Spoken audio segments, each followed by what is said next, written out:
Hi అండి. ఈరోజు మీకు ఒక సరికొత్త చిట్కాతో మీ ముందుకు వచ్చేసాను. అదేంటంటే మనం గ్యాస్ స్టవ్ మీద రైస్ పెట్టి మర్చిపోతూ ఉంటాం, ముద్ద అయిపోతూ ఉంటుంది.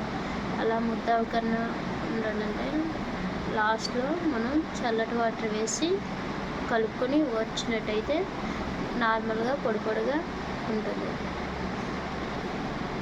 అలా చల్లటి వాటర్ వేసి కొంచెం కలపాలి, కలిపేసి వెంటనే వార్చేయాలండి.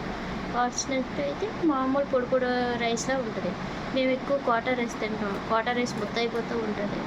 ఇలా మాలా చాలామంది క్వార్టర్ రైస్ యూజ్ చేస్తూ ఉంటారు కదా, అలా ముద్ద అవ్వకుండా quarter rice daily quarter rice తినే వాళ్ళకి ఏంటంటే ఈ చిట్కా బాగా యూజ్ అవుతుంది.